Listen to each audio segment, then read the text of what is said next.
muestra que ese huevo va a llegar al intestino delgado.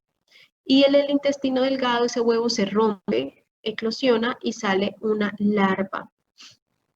Esta larva que está acá nos muestra, bueno, que está en el intestino delgado.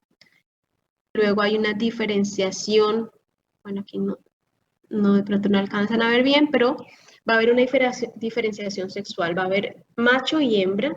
Estos machos y hembras van a copular a la luz del intestino y producto de esa copulación viene la fecundación y luego van a haber huevos por parte de esa hembra. Esos huevos, la flecha azul, nos muestran que son eliminados en la materia fecal. Y todo lo que está en rojo nos indica que está sucediendo por fuera del hospedero. En este caso, para este ciclo de vida, está sucediendo en la tierra. Las condiciones ambientales, los nutrientes de la tierra van a ayudar a que estos huevos que son eliminados en la materia fecal se maduren o embrionen y se conviertan en huevos fértiles, como está acá. Y este que está al lado derecho es un ciclo de vida que ustedes ven un poco más complejo, es el ciclo de vida de leishmaniasis. Hoy que quiero que entiendan qué es el ciclo de vida, porque no se preocupen que cuando volvamos a ver estos parásitos vamos a ver en más detalle cada uno de los ciclos de vida. Entonces, en el caso de la leishmaniasis, miren que acá un poco porque entra un vector. La leishmaniasis es una enfermedad transmitida por vectores principalmente, entonces aparece en el ciclo de vida. Las flechas azules indican todo lo que está sucediendo en el hombre en este caso, y las flechas rojas nos indican el ciclo de vida, en este caso en el insecto vector, que se llama una luxomia.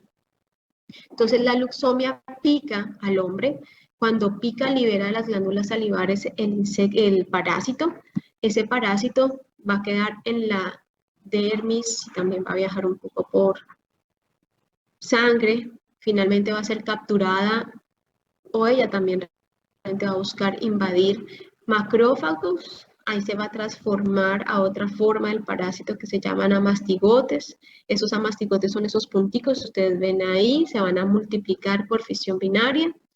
Y luego, si esta persona que tiene en circulación estas formas del parásito es picada por otro insecto y ese insecto a sangre con amastigotes, es la forma en que el insecto se va a infectar. Entonces acá nos muestran qué pasa en el insecto, esos amastigotes quedan libres, se convierten en promastigotes, que son estas formas alargaditas, esas formas se multiplican y luego esas formas se van a ir a ubicar a las glándulas salivares de ese insecto. Entonces mire que la historia de ese parásito en sus diferentes hospederos y eso nos va a ayudar a entender muy bien por qué es que vamos a ver la sintomatología que vemos en estos pacientes. Bueno, en cuanto a la nomenclatura, digamos la más fácil, los parásitos hay unos que pertenecen al reino protista, subreino protozoo y son los protozoos. No sé, creo que ustedes no lo ven, acá está tapado, pero esto que está acá dice protozoos. Y hay otros que vienen del reino animal, subreino metazoa y son los helmintos. Entonces, en general, los parásitos para nuestra clase, los parásitos de importancia médica, están divididos en dos grandes grupos, que son los protozoos y los helmintos. Y vamos a conocer cuáles son los dos grandes grupos en un momento. Para escribir correctamente los parásitos, o ustedes entiendan cómo es su nomenclatura, generalmente van a encontrar que los están conformados por dos palabras. En este caso, el ejemplo de Ascaris lumbricoides. La primera palabra les indica el género de ese parásito y la especie. En un género pueden haber diferentes especies. Si quieren hacer una abreviación, lo pueden hacer como está aquí en la parte inferior, que sería la primera letra del género en mayúscula, seguida de un punto, y luego la siguiente palabra que es la especie, que siempre va completa y mire que va toda en minúscula. Y generalmente los nombres de los microorganismos, tanto en bacterias como en parásitos, se escriben en letra cursiva y si no se pueden escribir en letra cursiva deben ser subrayados. De forma correcta de escribir los nombres científicos de los parásitos y los microorganismos en general. Estos nombres son mundiales, no cambia su nomenclatura independientemente si es inglés español, italiano, mandarín, se escribe de la misma manera. Y para poner el nombre a las enfermedades, en algunos casos, el nombre de la parasitosis se conforma de esta manera, poniendo el nombre, el género del parásito, con terminaciones como asis y asis o osis. Entonces tenemos el ejemplo de Giardia lamblia, que es un parásito. Entonces si ponemos Giardia, que es el género en la terminación asis, tendríamos el nombre de la enfermedad, que sería Giardiasis. Filaria más Giasis, filariasis. Toxoplasma más osis, toxoplasmosis, en algunos casos. Ya ven que ustedes, malaria es una de las grandes excepciones. Malaria es causada por un parásito que se llama Plasmodium, pero su enfermedad se le ha denominado malaria o paludismo, que ya en su momento les contaré esa historia. Hay factores epidemiológicos muy importantes en estas parasitosis y son las principales razones por las cuales tenemos aún todavía alta prevalencia de parásitos en el mundo. Uno de los principales es la contaminación fecal. Entonces, ¿cómo es que será eso? Pongo este ejemplo, pero es que todavía hay gente. Uno puede ver cómo personas que se van aquí a la orilla del río Sinú hacen sus deposiciones al aire libre, incluso dentro del río. Y si esa persona está infectada con algún parásito, esa materia fecal que tiró al río literalmente va a estar contaminada con huevos y quistes. Pónganse a pensar que esa agua del río más adelante alguien la va a coger para regar diferentes cultivos de verduras y esa agua va a estar contaminada con las formas de los parásitos. Esos cultivos salen y los ven en el mercado, las personas van y los compran y hay personas que ya cuando los tienen en las casas esos productos que no tienen unos buenos hábitos higiénicos en la preparación de los alimentos y de esa manera es que terminan infectándose con estos parásitos.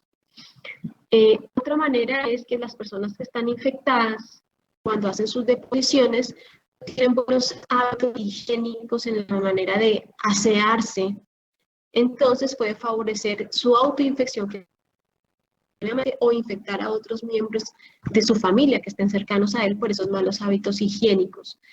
El hecho de no utilizar, aunque sea una letrina, o no utilizar sanitarios, también favorece pues, la contaminación con estos parásitos. Factores ambientales, como la presencia de suelos húmedos, temperaturas apropiadas, como las que tenemos en nuestro hermoso departamento, les encantan a los parásitos. Esta humedad relativa por encima del 80%, este clima promedio de 36 grados centígrados, la pluviosidad, o sea, la frecuencia con la que hay lluvias, es maravilloso para el crecimiento de estos tipos de parásitos e incluso de vectores o insectos que también van a transmitir algunos parásitos.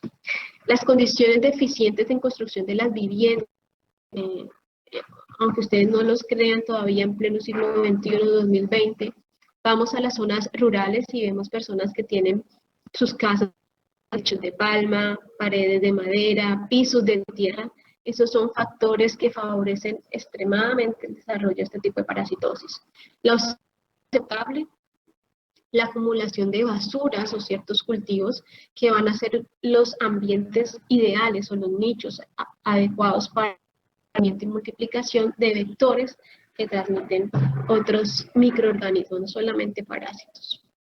La vida rural, en situaciones cuando hay ausencia de letrinas, se sabe que es un factor predisponente para parasitosis intestinales, la costumbre de no usar zapatos. Vamos a ver, por lo menos hay 3 enfermedades que vamos a ver, donde el parásito es una larva muy pequeña que es microscópica, tiene la capacidad de penetrar la piel.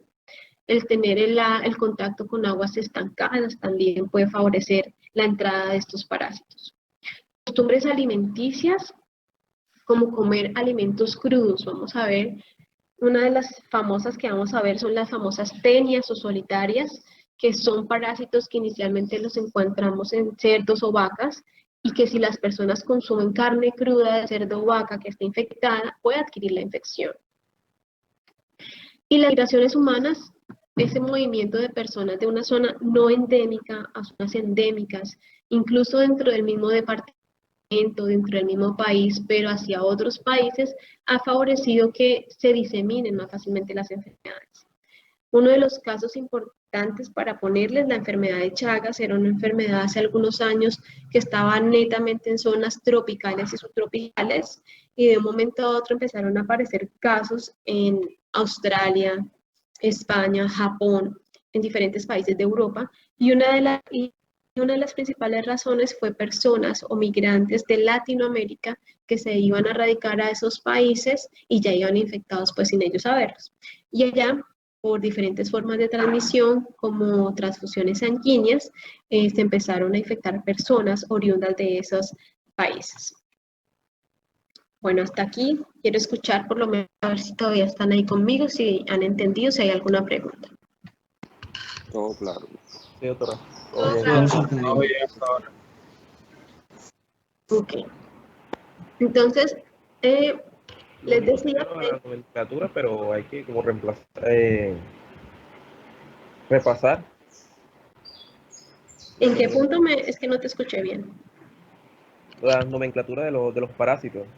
Ah, sí. Bueno, ustedes se van a ir familiarizando. Cada clase van a ir aprendiendo uno o dos más nuevos, pero eso es con la práctica, porque sé que de pronto en este momento para ustedes son como trabalenguas, pero ya verán que al final del semestre los dominarán. Entonces les decía que hay dos grandes grupos de parásitos, los protozoos y los helmintos. Vamos a ver entonces cuáles son esas principales características de estos dos grupos. En el caso de los protozoos, una de las principales características es que son organismos unicelulares. Unicelulares. Entonces vienen del reino protista, su reino protozoo, y son organismos unicelulares. En el ciclo de vida o en la historia de vida de cada parásito, ellos van adoptando diferentes formas o diferentes estadios. Y cada una de esas formas o estadios recibe un nombre y tiene también una función biológica. Entonces, algunos de esos estadios en los protozoos, los más comunes es uno que denominamos quiste y otro que denominamos trofozoito. El quiste es una forma de resistencia del parásito, es una forma biológica que resiste condiciones inhóspitas del ambiente, resiste temperaturas extremas, resiste pHs ácidos, resiste los rayos solares por muchos años. Entonces es una forma que cuando el parásito se ve que está amenazado su existencia, su descendencia, él puede adoptar esta forma para tratar de preservar esa descendencia. Entonces acá ustedes ven en una de las formas de quiste, este que están viendo en esta imagen es Balantidium coli, entonces es un quiste que es redondo, que tiene doble pared, en su interior observamos estructuras como una vacuola, que ya sabemos las vacuolas sirven para almacenar alimentos o desechos, macro y micronúcleo, y es una de las formas. Hay quistes que son redondos, otros que son ovalados. Y los trofozoitos son las formas móviles de los parásitos, también se les conoce como formas vegetativas.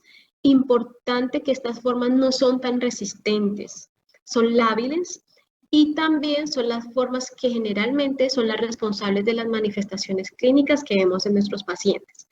En este caso, en este ejemplo, por ejemplo, el quiste de Balantidium coli es la forma infectante, es decir, es la forma del parásito que la persona adquiere por vía oral, con la cual se infecta.